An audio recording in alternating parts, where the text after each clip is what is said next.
বন্ধুরা, good evening.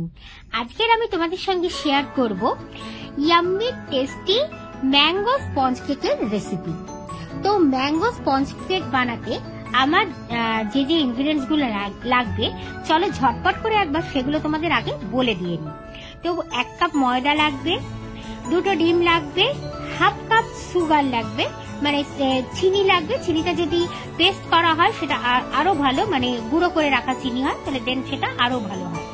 তো mango puree লাগবে 1/3 কাপ। তো আমি এখানে অ্যালফনসো ম্যাঙ্গো পিউরি ইউজ করেছি, কারণ যেহেতু এটা অফ সিজন, এখন পাকা আম পাওয়া যায় না, তাই আমি ম্যাঙ্গো পিউরি ক্যান ইউজ করেছি। সিজন টাইমে করলে অবশ্যই তোমরা পাকা আমের দিয়ে এটাকে ইউজ করবে। আর সেই সঙ্গে বেকিং পাউডার লাগবে 1 টিস্পুন। আর এগুলো ছাড়া লাগবে তোমার মিল্ক লাগবে, মিল্কটা অপশনাল। মিল্কটা লাগবে 1 টিস্পুন, মানে 1 টেবিল স্পুন। আর তেল লাগবে 2 টেবিল স্পুন। তো চলো এবার স্টার্ট করে দিই। তো প্রথমে দেখলেই তোমরা ডিম দুটো ফেটিয়ে আমি দিয়ে দিয়েছি। আর এটা আমি কাঁচের বাউলে করছি প্রথমে মিক্সচারটা। তো ডিম দুটো ফেটিয়ে আমি দিয়ে দিয়েছি, আর তার মধ্যে চিনিটাও দিয়ে দিয়েছি, হাফ কাপ চিনি তার মধ্যে আমি দিয়ে দিয়েছি। দিয়ে এবার এটাকে খুব ভালো করে কিন্তু বিট করতে হবে, যতক্ষণ না প্রচন্ড ভাবে জিনিসটা ফ্লপি হচ্ছে।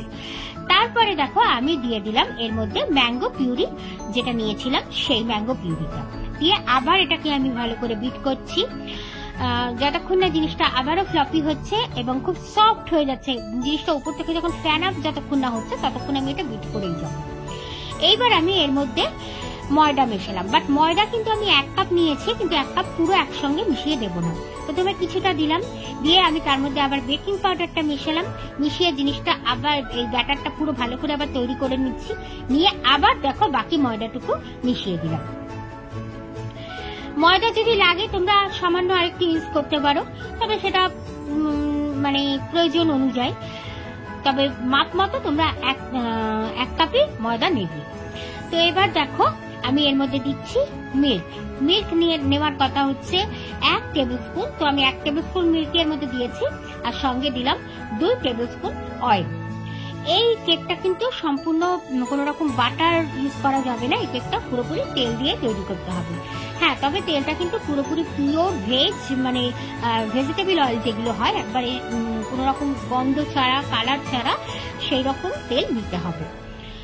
তো দেখো ব্যাটারটা প্রায় তৈরি হয়ে গেছে, খুব সুন্দর একটা ব্যাটার হয়েছে। ঠিক এইরকম ঘন ব্যাটার হতে হবে, আদারওয়াইজ কিন্তু কেকটা ভালো মতো জমবে না। তো আর ফেটাতে হবে ক্লকওয়াইজ এবং অ্যান্টি ক্লকওয়াইজ, বোথ দুভাবে কিন্তু এই ব্যাটারটাকে বিট করতে হবে। তো এবার দেখো আমার ব্যাটার কমপ্লিটলি রেডি। আর এটা আমি করব কিন্তু ইলেকট্রিক রাইস কুকারে। তো চলো এবার ইলেকট্রিক রাইস কুকারটাকে, মানে আমার ইলেকট্রিক কুকারটাকে আমি এবার গরম করতে দিয়ে দিই, প্রিহিট করতে দিয়ে দিই।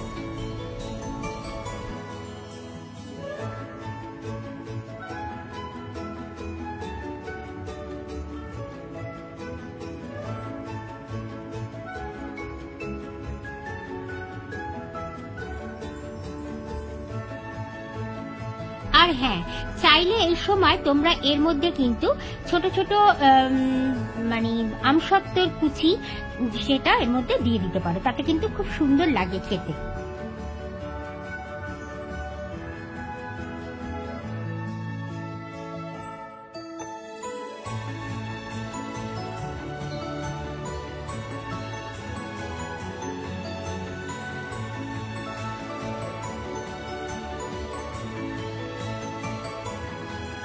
ইলেকট্রিক কুকারকে গরম করবার, প্রিহিট করবার আগে আমি এটাকে ভালো করে গ্রিস করে নিচ্ছি।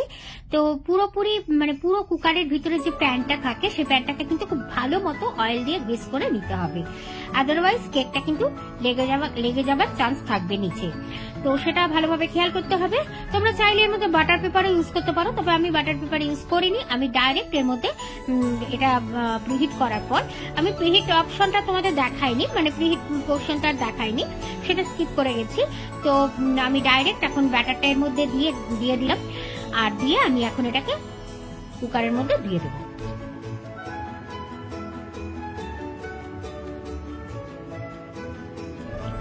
যেহেতু কুকার প্রিহিট করা, প্রচন্ড গরম, তো খুব সাবধানে আমি এবার প্যানটাকে এর মধ্যে বসিয়ে দেব, আর দিয়ে এবার আমি এটাকে কেক অপশনে সেট করে দিচ্ছি।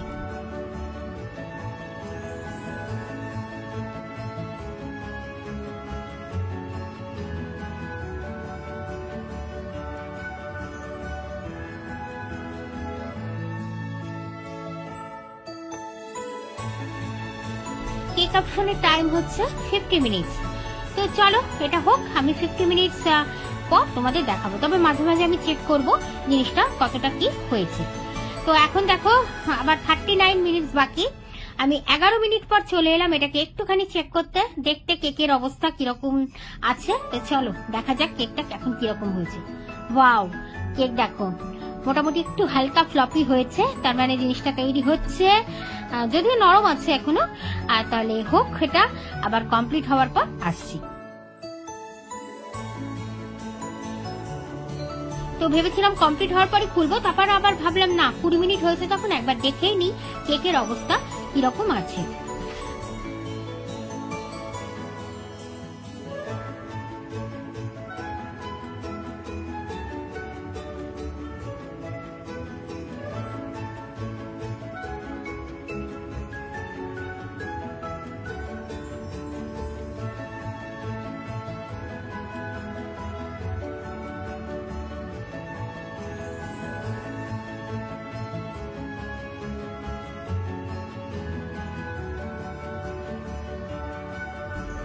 তো এখনো একটু বাকি আছে দেখে আমি আবার এটাকে প্রিহিট করতে দিয়ে দিলাম।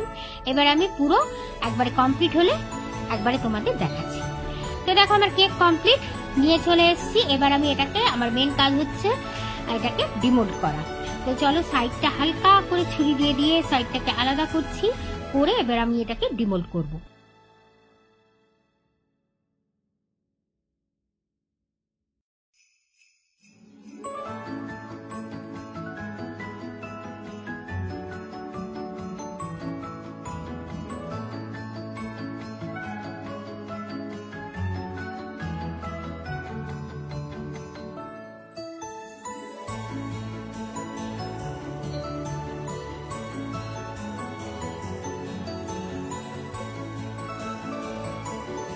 ওয়াও, অ্যামেজিং, দারুণ হয়েছে দেখতে কেকটা।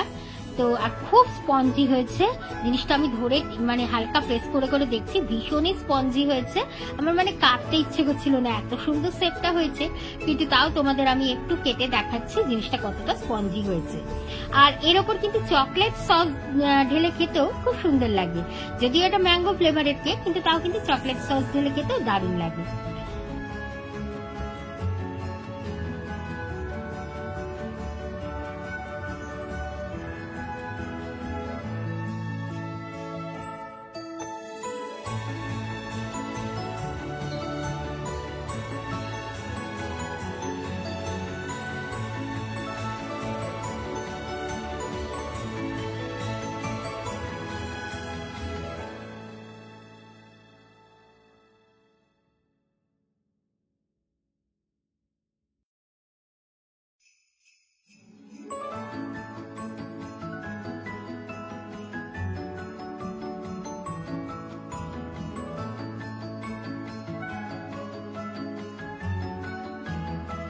তো বন্ধুরা, ইলেকট্রিক কুকারে তৈরি এই ম্যাঙ্গো স্পঞ্জ কেকের রেসিপিটা কেমন লাগলো তোমাদের অবশ্যই কমেন্ট করে বলো।